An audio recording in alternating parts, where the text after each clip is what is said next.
Right on, writers. Welcome and welcome back to the Books by Adrian author platform. I am your host, Adrian Santiago. If this is your first time with us, welcome.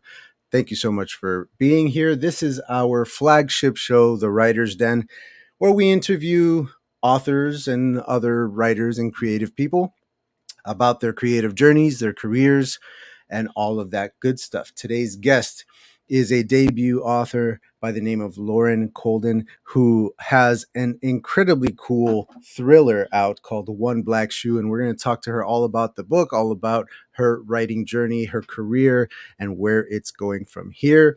If you have any questions for Ms. Colden, please go ahead and throw them into the chat. Make sure you label them with a big Q so I can find them. And we'll be asking her your questions along with my own throughout this interview. Let's skip all this preamble since we are running a little bit late. I'm going to dive right into things. Let's go.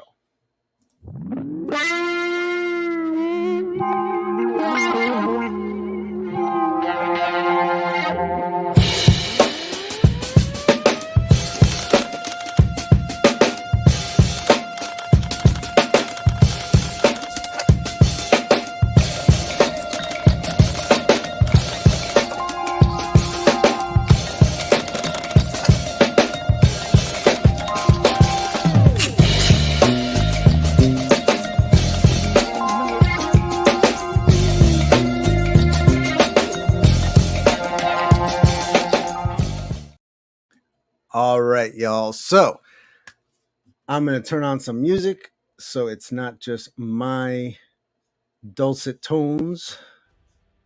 I like a little accompaniment in the background here, not too loud. All right.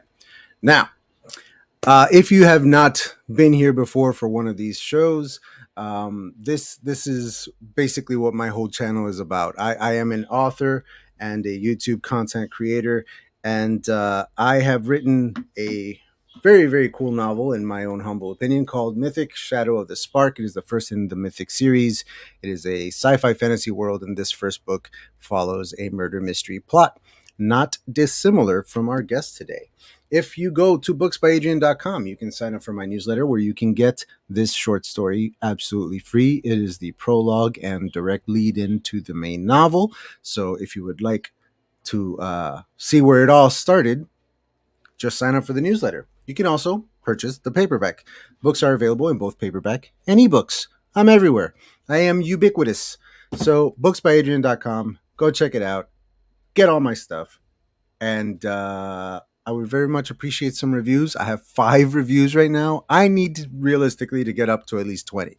So those of you who have read my book for the Tuber Book Club, please write your review. I know you haven't done it because I've checked. You haven't done it. And you're supposed to. So let's go do that. All right, y'all. My guest today is... I'm very excited to talk to her because I started reading her book. I will admit I did not finish it because I'm strapped for time. I don't have a lot of time, but I'm trying my best. I did read the first chapter and I was sucked in immediately. I can't wait to talk to her about it. It's exactly my cup of tea and I am dying to get back into it. I want to know all about it. Let's talk to this very, very cool new author, Loren Colden.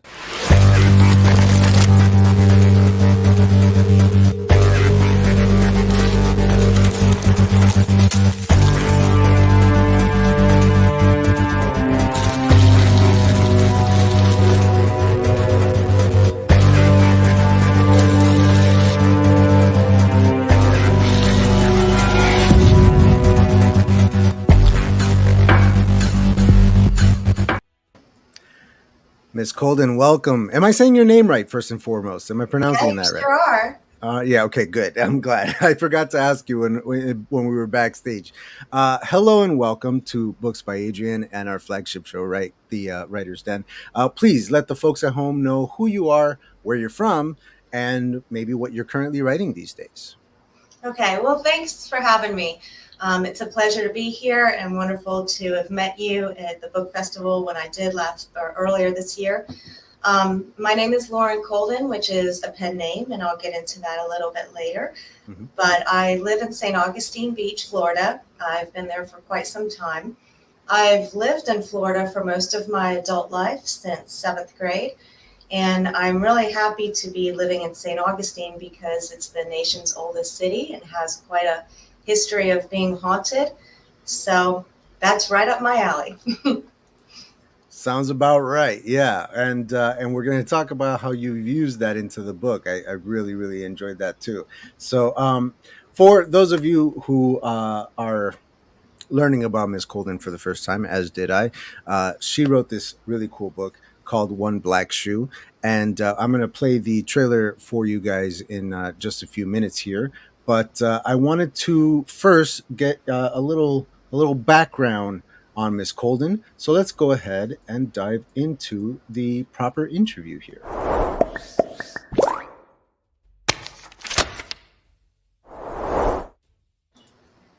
I'm all about the animations. All right. So, I love it. Ms. Colden, you are from Alexandria, Virginia originally. Tell us a little bit about coming from there, what that was like for you, and why you decided to incorporate it into your chapter one. Again, we're going to talk a little more in depth about the book later. This is just background on you, Alexandria, Virginia, and incorporating it into chapter one. That's a perfect question, Adrian. I grew up in Alexandria, Virginia, was actually born in Fairfax Memorial Hospital. And the house that I grew up in, which is going to be another fiction novel later on, but going to be based on a true story, is the house that I grew up in Alexandria was indeed haunted. I don't know if I would have grown up and become an adult believing in the supernatural and ghosts. However, I experienced it firsthand, and that's going to be saved for another book.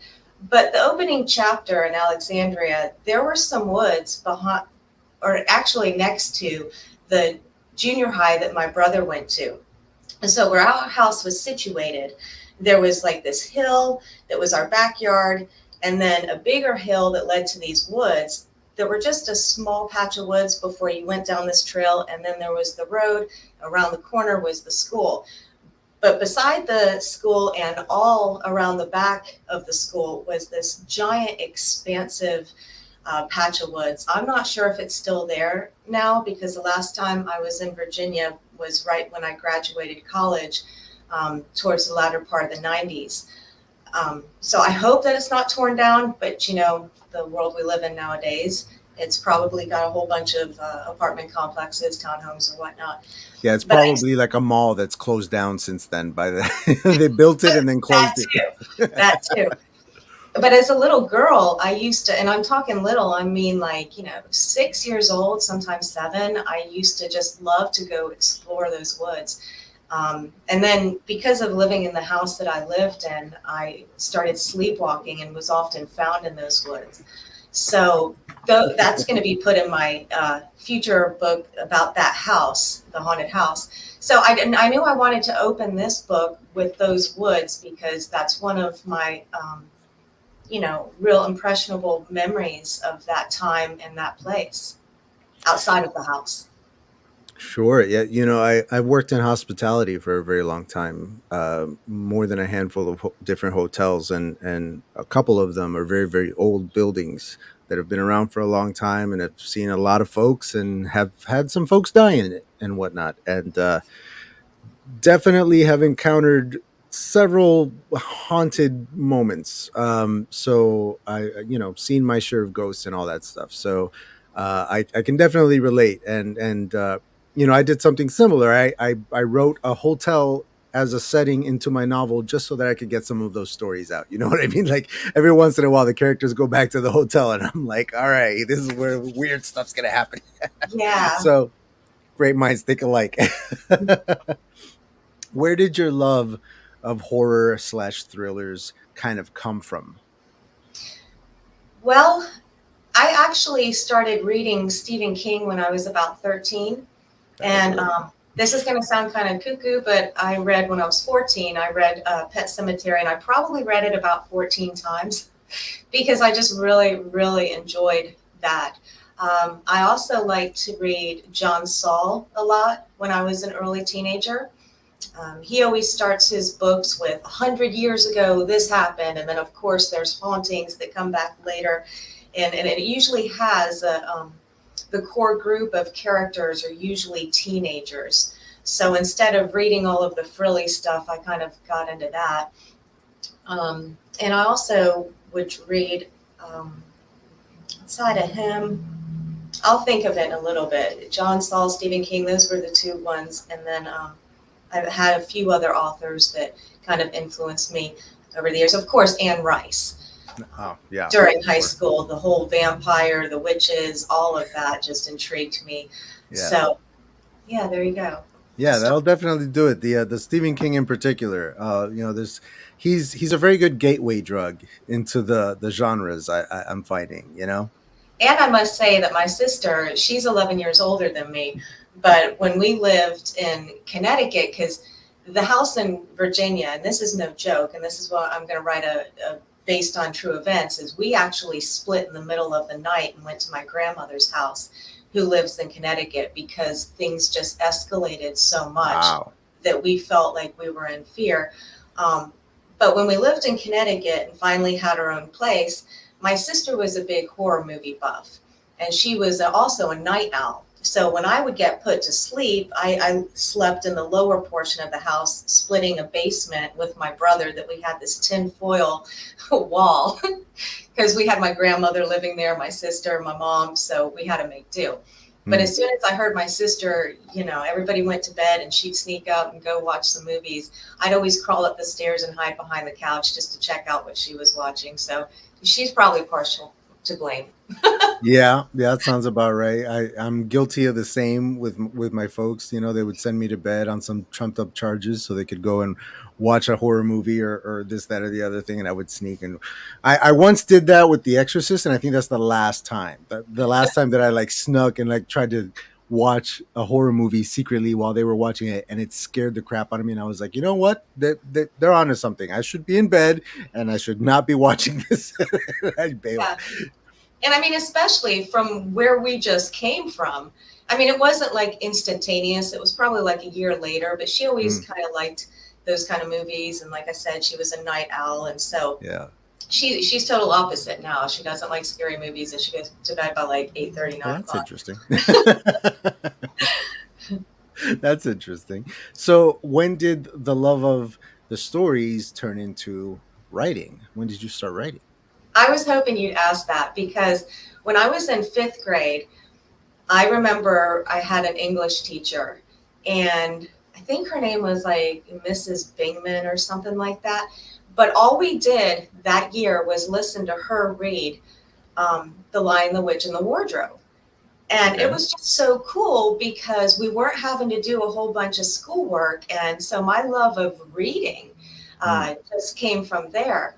And then in 7th grade, because we were still in Connecticut in 5th grade, and then we moved to Florida because my brother had got accepted to a college down here. And my 7th grade language arts teacher, he said, throughout the whole year, all you need to do is write a short novel. And so I ended up writing something that was hauntingly familiar to Emily Bronte's Wuthering Heights that I ended up reading in high school. Okay, which I'm getting the shivers right now. But he also was my track coach. And so we formed, a bond outside of just a language arts teacher. He was my track coach. And he actually wanted to read more of my stuff because I was slowly writing other things. And he was a good support system. I lost touch with him when we moved from one place to another for a couple grades later. But I just always think of him, that I wish I could somehow find him and just let him know thank you so much for planting the seed, because even though the 5th grade teacher kind of introduced it, he actually, fertilized it, so to speak. It's such an interesting thing with coaches too, because the best coaches are not just trying to make you succeed at whatever physical thing you're doing in the sport. A good coach is trying to make you a better person on and off the field, on and off the court, on and off the track, whatever you're doing. Absolutely. So that speaks a lot about that particular gentleman. I wish I had a good memory for names, because I know of at least 2 teachers in my past who are probably very responsible for me turning out to be a writer like that. And I can't for the life of me remember their names.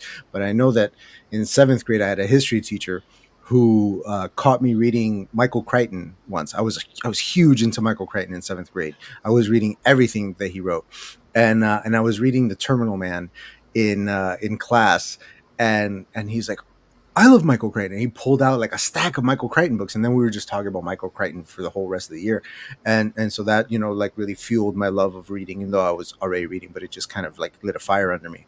And then the next year in eighth grade, I had an English teacher who he made us write songs and poetry and like all these things that I wasn't very good at the time, but he really like stretched us, like made me work different writing muscles that I didn't know that I had. You know what I mean? So Yeah. that's pretty cool stuff. Pretty cool stuff. All right, let's Coach watch. Combs, that was his name. Holmes. All right. Combs, like the hair comb. Gotcha. All right, Coach Combs. We got to track that dude down and give him a big Yeah, hug. right. Where are you at? All right, so we are going to watch the trailer for your book. Where is it? Here it is. Let's check it out. Have you ever seen an abandoned shoe at the side of the road? Have you wondered who it had belonged to and how it got there? Perhaps that shoe has a story. A story of something missing. We all have a past. Some are lucky to escape theirs. Others are not. Step into the life of Darla Goodwin, a woman of breathtaking beauty with dreams and ambitions. A woman seeking love and happiness. But she is haunted by a dark and painful past. A past full of ghosts with stories of their own. Will her journey lead her to the life she wants?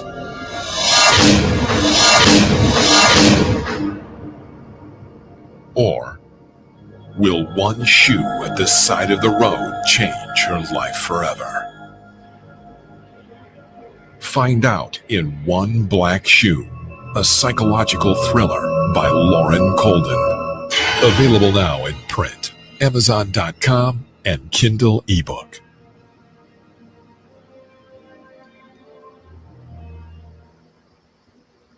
Well, you definitely have the thriller vibes down. I'll give you that much. It's interesting because when I read the tagline for the book in all my research for this interview, it rang so true to me, that whole a shoe on the side of the road thing. I've seen that so many times, and Yeah. and I'll often wonder because it's always just one single shoe. It's never both.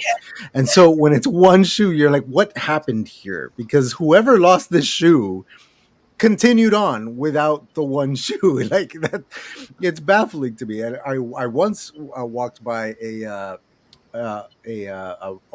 what's it called, a wheelchair that was just like lying on its side on a sidewalk, and you're like, I wonder what happened here. I hope it was a miracle, but I doubt it.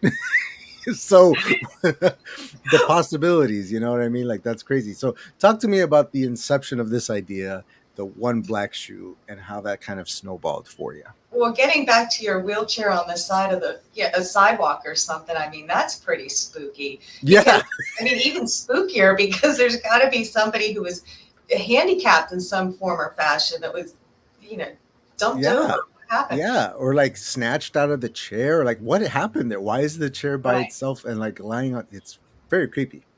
Well, I've always thought that when I saw a shoe on the side of the road, especially the shoes dangling from like power line, which I actually tried to throw that into one of the chapters, and my editor, nixed it. She's like, what are you trying to do here? You're going to confuse the audience. You got shoes on the side of the road, shoes on the power line. But I'm actually a yoga instructor as well as a writer and working a full-time job. And I was coming home one day from teaching a yoga class, and outside of the Wendy's where this one median is before a street light, I just saw this shoe. And so in the beginning of the book trailer, which is also another cover of One Black Shoe, because there's two covers but the same story.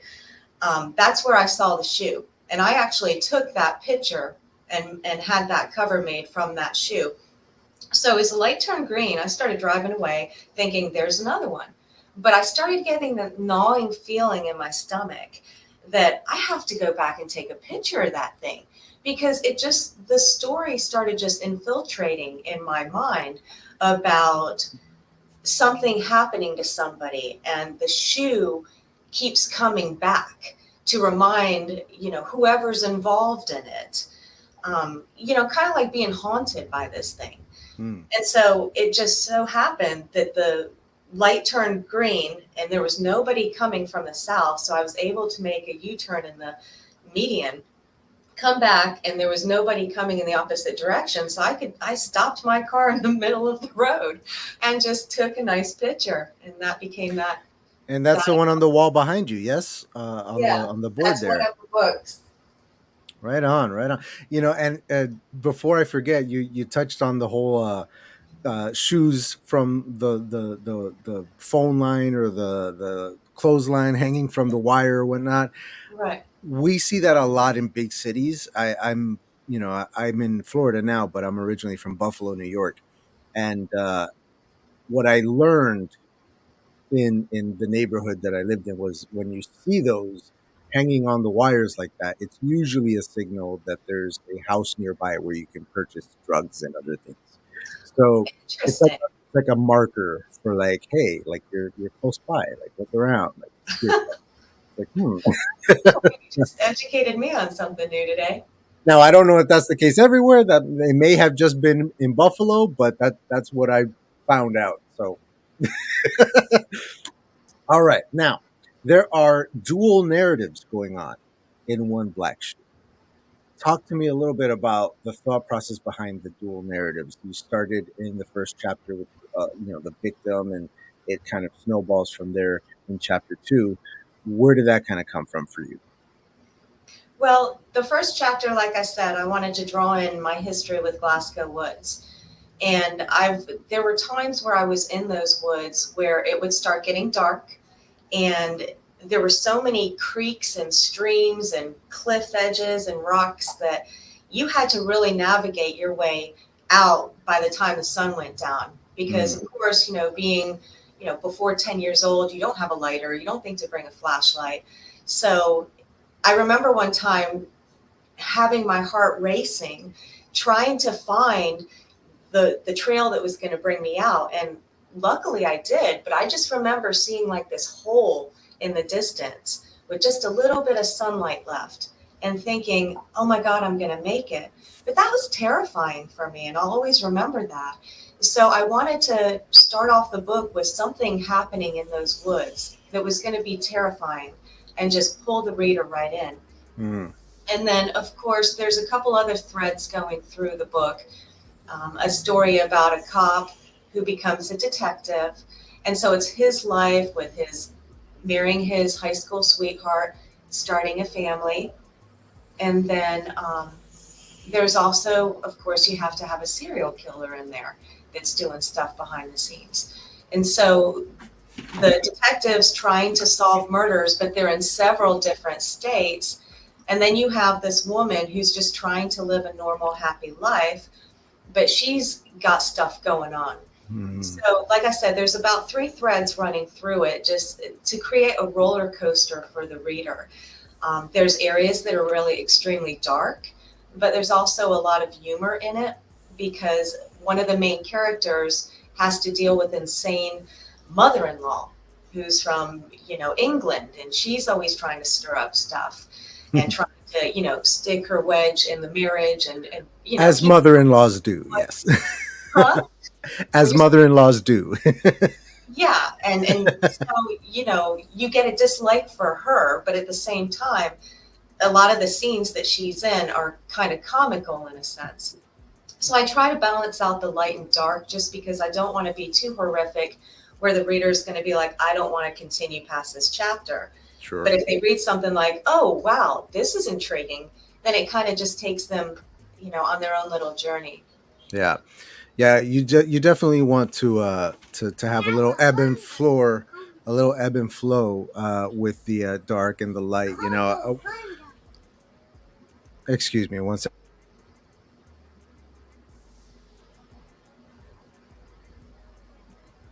All right, I'm sorry about that. My kid ran in.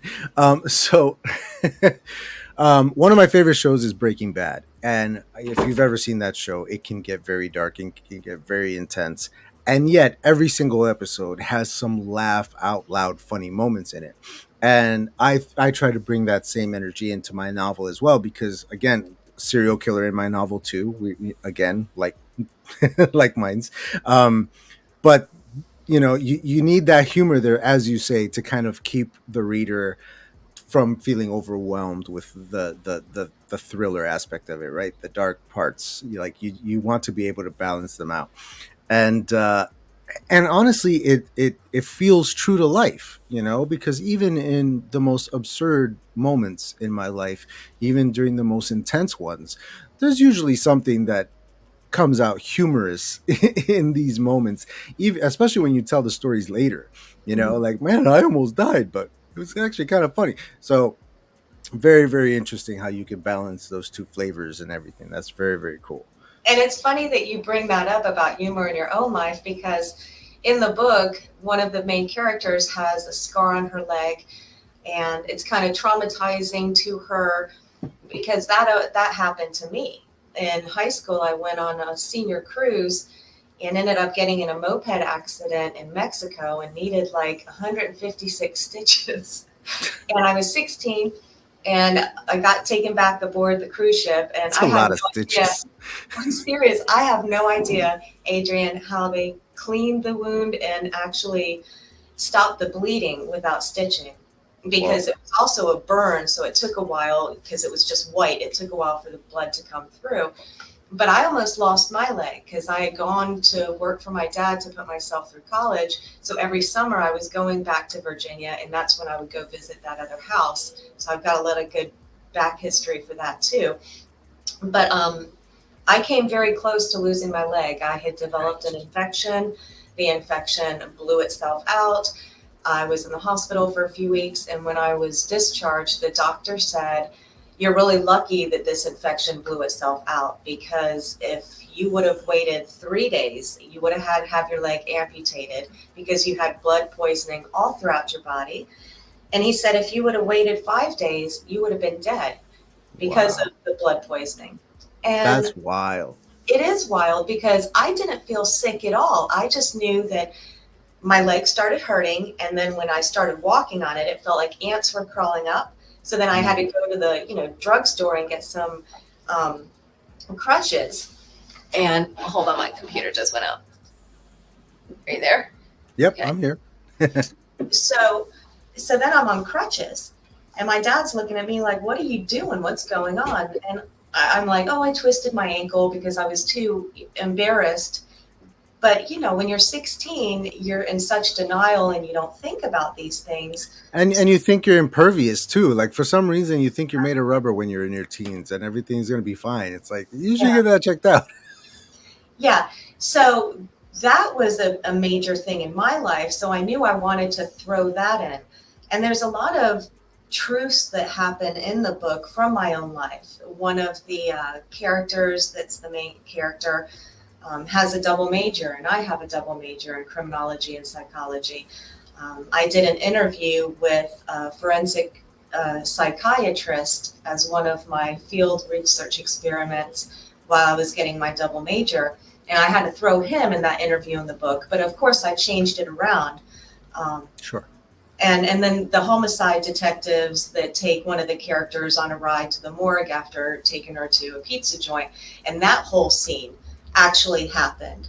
I Hmm. just switched around a little bit of the truths in order to fit the book, and of course hide people's names and whatnot. No, sure. Yeah, fictionalize the whole thing. Yeah, absolutely. Again, like mine's, the short story that leads into my novel only exists because of a mushroom trip that I actually went on, and it was so profound for me that I was like, I need to write about this. Like, I need to tell this story, but I hate talking about myself. I hate writing about myself. I don't even keep a journal. You know what I mean? Like, it feels weird to me. So I was like, I got to make up a whole character just so that I can talk about this experience that I had. And so it's the crux of that entire short story is that experience, but I gave it to a fictionalized character. I changed some names around, gender bent the whole thing. And before I knew it, it kicks off an entire novel. And it's so interesting the way that our real life experiences will find their way into our stories like that. Very, very cool. I actually had, and I don't know if you're going to ask this question, but we can circle back around later. But I actually had another person that was somebody that gave me a jump start into actually writing and getting my books out. And one thing that he told me was write what you know about, because if you think, oh, I've got all of this stuff I want to write, but where do I start? There's a lot of life experiences that you can toss in that's already inside you and in your mind. So you just need to expand on that. Does that make Absolutely. sense? Absolutely. Yeah. You hear a lot about, write what you know. And so many authors and other writers will, combat that because they're like, well, if you're writing a big fantasy or whatever, you want to make up all these. And I'm like, yeah, but still, it all comes down to character. And at the end of the day, you're writing about stuff that you know with these characters. For myself, one of my main characters, I gave him a younger sister because I have a younger sister. I understand the dynamics of that relationship. And so I was able to realistically, depict a brother-sister relationship in a book. Like I said earlier, worked in a hotel. So I threw a hotel location in there because I have a lot of stories in there that I can throw into there and mix it all up. So yes, I'm writing about, a space station 10,000 years in our future, orbiting a ringed planet. Like, it's a ridiculous situation that I know nothing about, but the characters I can relate to, and I have real life experiences that I can draw from for that. And absolutely, that's going to yield some of the best stories. Let's talk about the publisher. I read in the book, published by Sanguine Moon Publishing. This was the first that I was hearing of this publisher. How did that come about? How did you get involved with them? What was the experience like? Would you be doing it again, et cetera, et cetera? Tell us a little bit about that. Well, I wasn't prepared for this one, but I'm not going to lie. Here comes the tea. I'm not going to lie. Okay, so I have another book that is a nonfiction that's under my maiden name. Gotcha. And that's where this other person who told me write what you know about, because I actually worked in a domestic violence center out of college for a few years. And I had been in a couple of those situations, and I knew that my first book, I wanted to have it being like a self-help book, a healing book for people that have been through trauma, whether it's that situation or just any kind of assault, or just, trauma, being a victim of whatever. And so I thought to myself, well, what am I going to write about? Oh, this is my job here and this is what I do. And then I started looking back through all my volumes of poetry that I plan on publishing in the future. And those are what kept my handle on reality, on sanity. So I had a book, basically 10 chapters, plus a beginning and an end, with a lot of these poems infiltrated in it. The first one, is like denial, anger, shame, and guilt, all of those kind of emotions. And so I tried writing query letters to publishers, got knocked down because nobody wanted to look at it as a problem. They didn't see dollar signs in it. So then I thought, well, maybe I need to get an agent. Went with a couple agents, a lot of rejection letters, nothing came from that. And then in 2014, I found a smaller publisher who accepted me, and I was all excited. And it just wasn't a really great experience. I never saw a dime. The money I put into it, I made back because I marketed it myself. There was an issue with some of the printing where books were falling apart. And I'm crying on my living room floor thinking, I wrote this book for people whose lives are falling apart. And I can't sell a book where they're going to open it and the book's falling apart, And I mean, it's not funny, but that's one thing I can look back and laugh, even though I was crying at the time. So I just decided, you know what, I want to have control over this. I'm not going to be with someone who's going to talk down to me just because I'm a new coming author. And I felt like my treatment was pretty poor. And so I had a friend that kind of created her own with her self-published book. And she said, this is how I did it. So I decided, you know what, I'm going to do that too. And so that's where Sanguine Moon Publishing came from. It's Okay. actually under my real name. Oh, right on, right on. So that was you. So it's yours then. Awesome, awesome, very cool. That's Well, great. That's great to hear. You yeah. know, I'm self-published myself, and I didn't have a bad experience with a publisher because I didn't want to give myself the opportunity to have a bad experience with a publisher.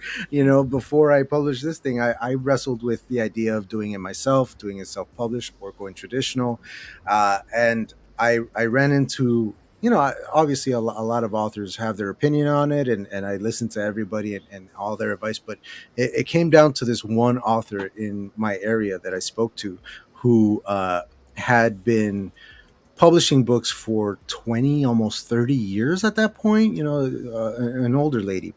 Uh, and she was just now starting to turn a profit and feeling like it was worth it. She's been publishing books for years through a traditional publisher, and they're just keeping all the money, and she was not getting back much of anything. And on top of that, she couldn't pick her own covers, she couldn't pick her own editors, and I'm sitting here going like, what's the point of like why put yourself through that? Like, and I've spoken many times on this channel about how I consider something like this to be a piece of art. You know, this is a piece of art that I worked for 3 years to finish. And yes, I got a different artist to actually do the cover because I don't have that kind of art skill, but I did all of this. You know, and it's Yeah. one of those things where like, why would I, you know, entrust this to anyone but myself? I want to craft the entire thing and put it out as this work of art that I can be proud of and stand by. And so, yeah, it was always self-published for me. So starting up your own company, that's definitely the way to go, in my opinion. That's awesome. How did it work out for you in the end, publishing this particular book through that on your own? Did you have a much better go of it this time? Oh, of course. It was super easy. One of my author friends assisted me with the process. I've got a couple author friends, one who owns her own editing business, and she has a publishing business as well. But I kind of wanted to just branch off and do my own thing. The book trailer that you showed earlier, I actually had that done from Fiverr. A lot of those pictures in the trailer were pictures that I found on the internet that reminded me of scenes that are in the book. As you can see behind me, there's this little show board that when I go to book festivals, I have that there. And actually, one of the news articles was from 2014 because I used to sometimes cut out news articles knowing that I'm going to use this in a future story. That's So, cool. yeah, that popped into this story. And with paying this gentleman that I found, all you have to do is like plug in, you know, book covers, book trailers. And I found this gentleman and it was like $65. He said, I get 3 shots at it. And the first time was kind of not what I envisioned, but the second time was what you showed the audience. He nailed it. And I thought that was worth $65. Yeah. And when it comes to the book cover, the first one, like I said, I took the picture. And after 3 years, just like you, it took me 3 years to write the book, working with an editor. And then she thought that the book just metamorphosized so much that we should have an alternate cover. So she suggested somebody that she had known. And so she created that cover. So it's more dark and sinister, whereas the other one's more of a suspense kind of, just a suspense. I guess. Yeah. Well, the new cover, which we showed in the opening animation here, is really intriguing to me. As I admitted, I haven't finished reading your book, and I will. But the cover alone is very intriguing because it has that one like lizard eye, and the one like normal eye, and I'm like, I can't wait to find out what the heck that's all about. You know what I mean? You either too, because you're gonna love it. It's actually a reptilian eye from an alligator. Oh Because of man, I course thought it looked familiar. Allie is in the story, and there's a scene where it takes people into Alligator Alley, and it's kind of humorous at the same time. It's really dark. I as a youngster, I used to work for Gatorland in Orlando, Florida. I did Okay. security for them, and yeah, that eye is very clearly an alligator eye. When I saw it, I was like, I know exactly what that is. Well, and I Very knew I familiar. had to have alligators in it, and this is no joke. But before I wrote this book, I actually went through a really bad relationship, and once I got out of that, I would have dreams of alligators. And I Interesting. started developing a phobia of them. And of Mm. course, living in Florida, you have people walking their little dogs around the lakes, and the dogs get eaten. Just, earlier this year, maybe last year, a poor old lady ended They up get getting, snatched. yeah. And so, and I know that I was having those dreams because it was an emotional type of thing, but I know some of those dreams were so scary to me that I Mm. had to throw that into the mix as well. Yeah, for sure. You Here, I'm know, going to keep you lit up here. There we go. statistically in Florida, you're gonna find an alligator in any body of water. Like if there's a body of water, there's at least one alligator in there. So yeah, like it's a prominent thing for us. It's like always on our minds. I feel like I these know, and gators like everywhere. before we even went live, and we were talking about living in Florida and with the torrential rains we've had and the mosquito problem, and I told you that there's a bunch of standing water in my backyard. I mean, Mm, I'm afraid an alligator's going to come out up onto my back deck. So I'm yeah. trying not to think of that. I don't want to manifest anything. Hey, we find them in like swimming pools and stuff. Like they just yeah, they have no fear. Those guys, they'll do whatever they want. They're dinosaurs. Get out of their way. All right. We're going to switch gears for a second here. We're going to do something called Author Tube Corner, and then we're going to dive back into the interview.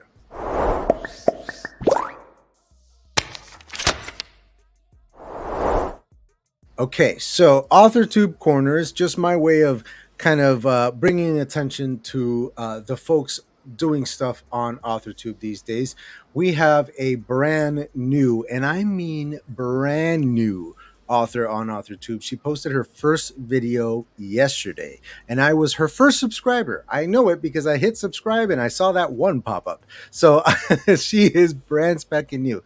Not only is she going to be posting lots of booktube type stuff, reviews and whatnot, but she also runs and writes for her own magazine and mentions in this video that she is accepting contributions to the magazine. So go check out her channel. Her name, oh, I didn't put her name on the screen. Her name is Ash Cobb. The video in question is called I'm So Excited, and the link is in the description down below.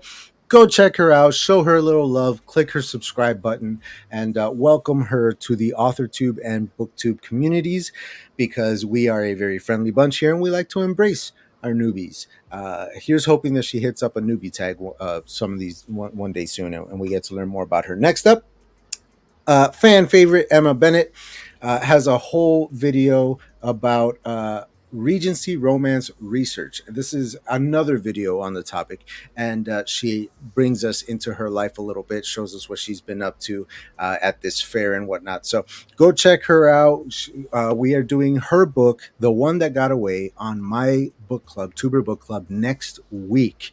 So I wanted to make sure to highlight her, spotlight her, because we're about to be digging into her book and talking all about that next Tuesday. Join us for that. And last but certainly not least, once the video catches up here in 3, 2, 1, boom, there we go. All right, this is Colleen M. Story, a more appropriate last name I could not have thought of myself. Colleen Story has an excellent channel that I just discovered through our friend SD Houston, and this particular video, the 5 worst things writers do before a writing session, had me laughing and also relating very much, because I do all of these horrible things that she tells us not to do. So I'm going to be learning from her, taking pointers from her to get better at my writing. Go check out her channel, go subscribe to her, and let's keep the good times rolling on AuthorTube. And that's AuthorTube Corner. Quick, simple, easy. Yay. All right. Let's dive back into the interview. Here we go. Beyond the book. We mentioned earlier there's no website yet. Is there a newsletter? Why is there no website? Are we working on that? What are the plans here? What's moving forward? Because we would like to see more of you on the interwebs. Well, my first book has its own website, and I've heard about doing the newsletters, collecting emails. Like I said, I also have a full-time job in Jacksonville, so I have a 2-hour commute that I take. The gentleman that created my first website for my first book, he's still very close with me, and I can just reach out at any time and have one created. However, I want to have a couple more books under my belt to get a website going. I'm working on my next one right now with my editor. And I've got, like I said, another one planned after that, which is the haunted house based on true story. And then a couple more after that. So it's kind of like, where do you have so much time in a day? And then you need to manage the website. I'm not trying to make excuses. I'm really not. But just to keep up One Black Shoe Facebook page, like I was going to put this clip on that, and then something happened and it went under a different post. And then I saw like some people that actually posted pictures of one black shoe on the side of the road, because there's always a shoe on the side of the road, not necessarily black. Somehow all that content isn't available on a couple of those posts. So I need to dig into that. And it just becomes, how do you juggle everything? So, and I don't have the funds, of course, to pay somebody to promote the website and actively, do a monthly newsletter. Now, if I didn't have a real full-time job, then yeah, I'd be diving into all of it. So maybe I'll get lucky at some point, and my One Black Shoe, somebody from Netflix that has an affiliation with Netflix can help its sister out, because I think it could be a good movie, and you need to finish it, Adrian, because I've had people write reviews that they could see it becoming a movie. And there's music in there that is music that can be played in the movie. And so, if I had one of those lucky breaks that you hear that other people have, whether it's an author, an artist, or a musician, then sure, I'll have a website and newsletters galore and more. Absolutely. I have the same hope. I'm holding out that HBO is going to back a dump truck full of money onto my lawn and fix all my problems and buy my book and turn it into a series. It's ripe for that. And I will say, even having only read the first chapter of your book, I already know that it would make a good movie. It's written very cinematically, and it definitely gave me the feeling of like shows like Luther or movies like Silence of the Lambs, where like you're following the detective, but you're also following the serial killer, and you're kind of getting both sides of it. And the setting of the stage in that first scene is so very important. In all those movies, like the opening scene is supposed to grab you, it's supposed to suck you in, it's supposed to kind of lay the groundwork, and then you kind of back up a little bit and catch back up to it. And I just felt like that first chapter did that beautifully, where you just like immediately get sucked into, oh, this is a bad dude. Oh, this poor girl is in a horrible situation. Oh my goodness, who is she going to trust? Like, yes, absolutely. It felt very cinematic. Absolutely. Well, I appreciate that.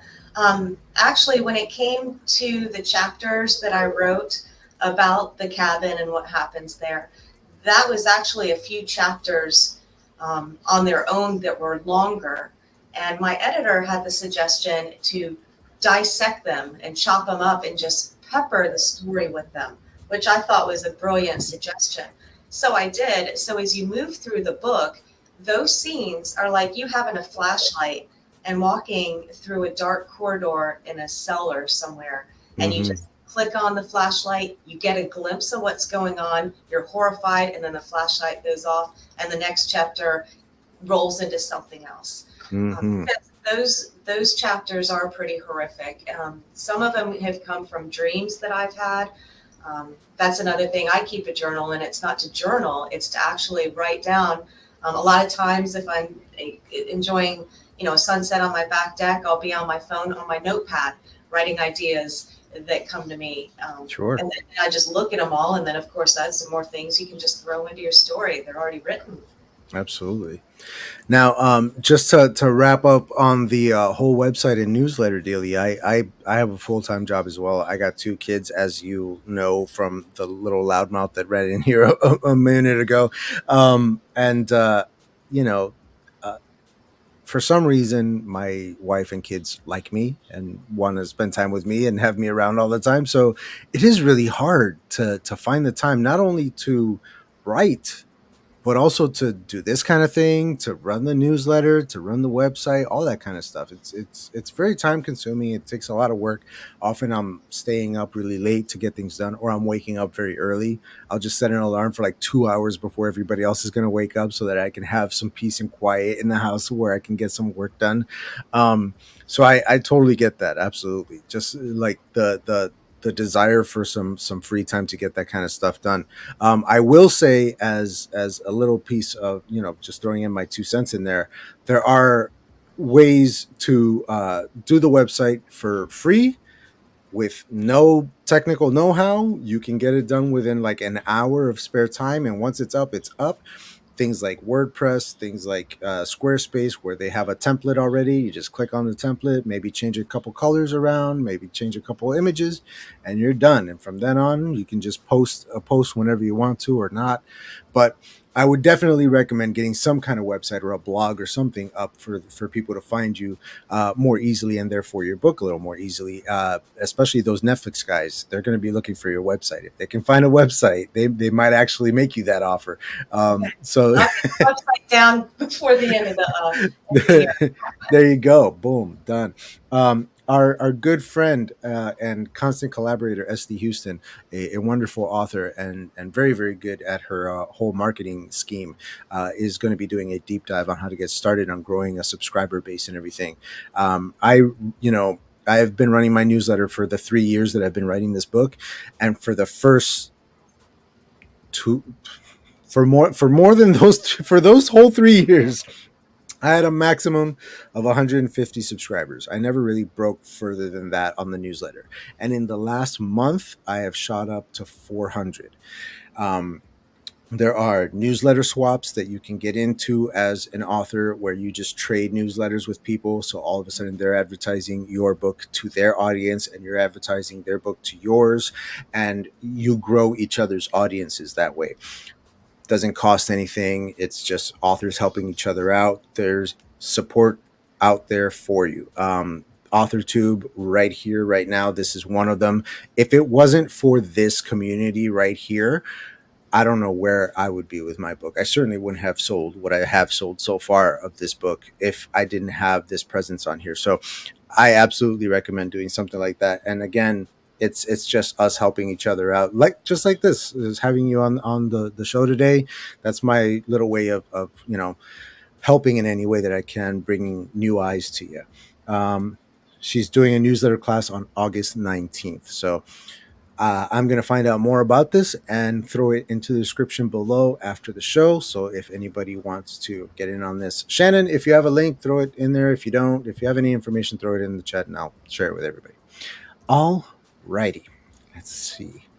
So I know that you're on Facebook. Any other social media that we should know about, or is it just the Facebook? It's just the Facebook. Okay. All right. But bouncing back to what you were saying about getting that knowledge about websites and building a base of clientele and people that are interested in your work and writing. I am a member of a writing group here in St. Augustine. Oh, good. And it's actually a Florida Writers Association. That's how One Black Shoe got the 2 awards it received from Royal Palm Literary Awards. And they have a monthly meeting that takes place downtown at the library, and they'll have different guest speakers. They've had public relations speakers. So that whole community is helping people when it comes to getting their books published, and all of the things that you're just talking about. The link is officially in the chat for anybody interested. Very, very cool. I did see those two awards on there, so I'm glad that you brought those up because I was going to ask about those eventually. So that's great. That's awesome. I We also have one here in Gainesville, Writers Association of Gainesville. We call it WAG. So Yeah, I'm familiar with WAG. absolutely. So just I get just it got on the the community. email. I'm sure. Yeah, they had a stake in the book festival that I met you at. So yeah, absolutely. Um, so that's another one that I recommend. Not only these online communities, but actual in person communities like that are invaluable. Invaluable. What has marketing been like for you since we have established there's no website, there's only the one Facebook? How are you going about marketing the book? What are you doing, or what are you hoping to do in the future? What's marketing like for you? Marketing is a continual learning phase for me, to be honest with you. Like I said, the Florida Writers Association, I get a lot of good points from them. It's just getting the time to get around to do it. But when the book was ready to go to press after the proofreading process, once my editor and I were finished with it, I did collect from Facebook um, college friends, friends from high school, past employers, people I met there. So anyone that I could get an email from so I could do an email blast. And so that basically kicked off the marketing for One Black Shoe. So I sold probably about 300 copies right off the bat. And then the marketing has just been, diving in and doing research on any kind of book festival that I could find, not only in Jacksonville, but I've gone to Amelia Island, Fernandina, of course, over to Gainesville, where you're at. I've been to Orlando.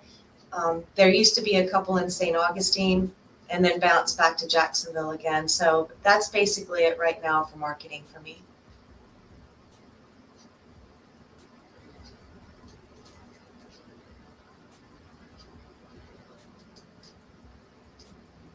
I'm sorry, that was me. I'm muted. Right. um, no, yeah, those in person interactions are invaluable. I'm doing a convention August 24th through the 26th in Orlando called Orlando Reads Books. This is the 11th annual, if I'm not mistaken, and my first time going as an author. I'm very, very excited to have a table and sell my books and all that kind of stuff. It's very, very cool. So definitely keep doing that. And those are fun. Like They are. I'm excited. I'm really looking forward to it. It's going to be a good time. Do you have plans on going full time author in the future? I know you have a full time job. So is this something that you hope will someday become the full time job, or is it always going to be this sort of side gig? How do you feel about going full time with your writing? Oh, by all means, I want to go full time. I would love to go full time. I mean, which one of us wouldn't? But you got to think about the reality on other things. So definitely plan on going full time. And I just, I have to throw some fun in the mix of my writing, my working out, and my working, my real job. So it's kind of like I think at some point I'll get there. I think I'll get a break at some point. Right on. Right on. What and I know that you told us a little bit about your experience with the publisher and everything. So what are some of the lessons that you learned in publishing these first two books of yours? What will you maybe be doing differently going forward? Tell us a little bit about that. The only thing I can say lessons learned was the first lesson that I learned with the traditional publisher. Um, but besides that, the editor I've been working with has been amazing. The cover artist, obviously, with the cover you kind of gravitated towards, um, has been amazing. The gentleman that did the book trailer has been amazing. So I'm kind of, when I'm done with this next project, I'm going to reach back out to him for a book trailer on that book, and probably reach back out to the other woman that did the other cover of the One Black Shoe. Very cool. What is the next story? Well, the next story, I've had a lot of short stories written in my head. They're all halfway finished on paper. So The next book is a 3-story trilogy, short story being about 100 pages. So it's going to be about a 300-page book. Because I know we're so busy, and that I know me as a writer, when I read at night, I want to be able to close the chapter down if I'm feeling tired. I don't want to go, oh my God, I got 23 more pages before I can actually stick my bookmark in. So that's why I wrote One Black Shoe like that, with short chapters, not just to keep it a page turner, but because we're so busy with our own lives, that short chapters, people appreciate that. So I've got a couple books that are going to be 3 short story trilogies, but after this current one that I'm going to be finishing with, I think I have to. Who are you waving to? Oh, to the person saying hi in the chat. Don't worry. Keep going. I thought, I was like, I'm in my office at work. It's the ghost. The ghost behind it. There. So I was hoping somebody didn't like peek through and wave. But yeah, after I'm done with this next story, which will probably be about a year, I want to definitely dive right into the haunted house one, because, One Black Shoe can be a movie, but that one, I definitely, before my ticket on this earth is up, I want to get that one out too. So wonderful. Beautiful. I love just trying to make the most of the ticking time clock. I hear that. Nobody's getting any younger. Right. All right. I wish I would have gotten serious about this in my 20s, but I was a skateboarder. Oh, me too. I was in college, just having fun. And then, got serious about life in my 30s, had a marriage for a few years, and then bounced back into my writing. But like in the One Black Shoe, I give credit to my ex-husband, because he did say, you've got a great job, you got a great house, we're doing great, because, everything was at the time. And then he's like, what do you feel's missing? And I said, it's my love of writing. And he said, well, why didn't you jump back in? And then one of my friends I met with my first book, she heard, like, when we were getting to know each other, she heard like all of these stories I have. And she goes, what are you waiting for? And I said, I don't know. I still feel like I'm 25. But the reality is, and she goes, chop, chop. And I said, right. So I gave her credit at the opening of One Black Shoe to give me that chop, chop I needed. I saw that. I was wondering about that. Very cool. Yeah. Okay. Yeah. I can absolutely relate, after having started this thing, and I had started other projects before this one, just never finished any of them. You know what I mean? Like there was nothing that actually reached completion. So once I started this one and I knew, okay, this one I'm going to finish, this one I'm going to publish, like it's a done deal. I'm going to do this.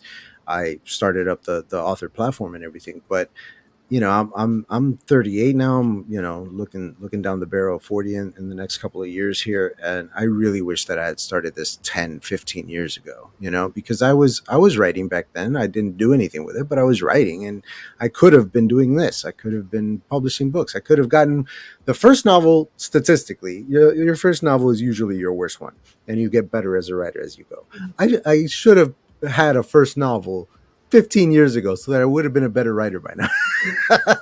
Now I feel like I'm starting so late, so I definitely can relate to that. Yeah, just wanting to get it all out before it's too late. Let's talk a little bit about writing the thriller genre and these horror flavors that you've weaved into it, the whole kind of haunted forest thing and all that kind of stuff. Like all that is really the feeling of this book.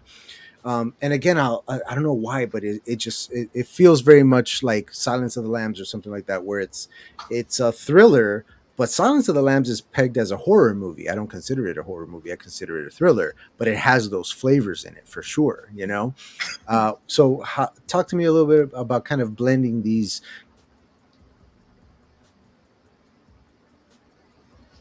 Okay, you went silent for a moment. So basically, bad Wi-Fi. It's just bad Wi-Fi. I'm sorry. It's okay. So weaving in the horror flavors, like I said, I used to really enjoy reading horror novels. Excuse me 1 minute. I need some water. Oh, hey, I'll join you. So because I love that stuff, I wanted to make sure that I threw that into the mix as well. Keeping people suspense, but then again, not being computer just cut off again. But not being so scared that you don't want to continue on. Excuse me. Yeah, go ahead. Take your water, of course. Been talking for a long time. It happens. I'm almost out myself. All right. And what about dabbling in different genres? Do you see that in your future at all? Or are you going to kind of hover around the same area in your next books? Well, actually, I'm glad you asked me that too. I've got several children's books that I'm working on. Nice. That I had started a while ago. One's about a raccoon, because I made friends with a raccoon. It's Florida. Like last year. And just a couple other little children's books that I've been writing along the way. That actually started out at poems, and then I just elaborated on them. And I've got covers for them, and just need to finish them. My children have expressed their displeasure in the fact that my book is an adult book and they can't read it. They're demanding that I write some children's books, and I'm sitting here going, kids' books are hard. Like, I don't even know where to start writing a children's book. But one about a raccoon, I'm already in, because, like I said, this is Florida. They are everywhere. Yeah, actually, her name was Betty. She used to come back on my deck, and I was scared of her for a while, and then she just kept coming, and nothing I did could get rid of her. So I was like, well, I guess I just have to. I know, little hands. So I was like, I guess I just have to be cool, you know? Mm-hmm. And we developed a friendship, and it lasted a year. Wow. Until some people that were renting at the Airbnb had her taken away a few times. And then I haven't seen her since March. But it's going to be a short story, well, actually a children's book about, you know, our friendship and how, I mean, I never thought I'd be friends with a raccoon in my entire life.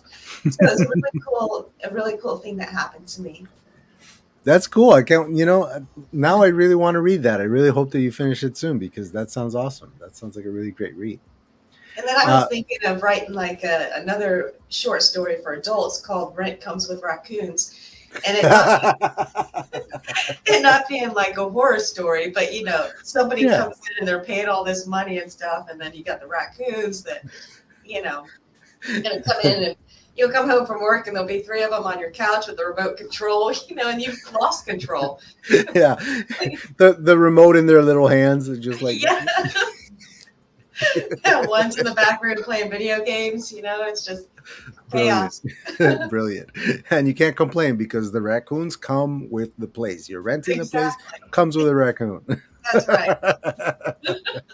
That's beautiful. So that could be like a comedy, you know? Yeah, it does. It sounds exactly like that. It sounds like, you know, you got like the straight guy who's just like so annoyed, and then the raccoon's just like causing havoc.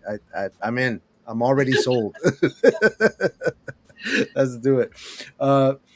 Ms. Colden, we're going to go ahead and start wrapping this up here. Thank you so very, very much for coming on the show. Thank you for spending time out of your very busy schedule. I know how busy a full-time job alone can be, like, let alone everything else. So thank you so much. We very much appreciate you coming on. And I'm looking forward to continuing our conversation on the next show. For those of you who wants to hear a little bit more from Miss Loren Colden here, we're going to move over into the green room.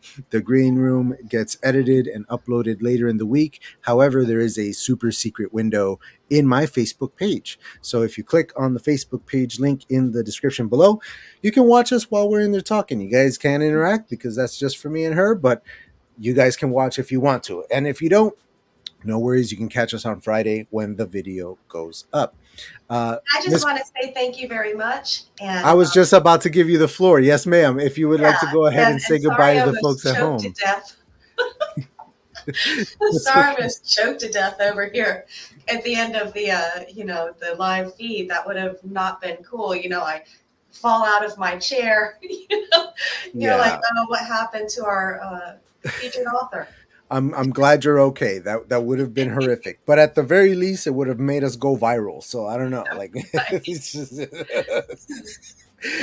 so thank you once again for being here. For all of you guys at home, her links are in the description down below. Go buy her book. Go check out her Facebook, and become part of her now growing community.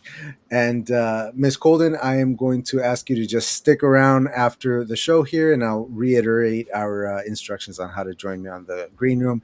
For everybody at home, thank you so very much for joining us. Thank you, Shannon, Bethany, Felicia, for all being here. And for anyone watching this on the rewatch, thank you so much. Leave your comments for Miss Loren Colden down below. And right on, writers, we are out.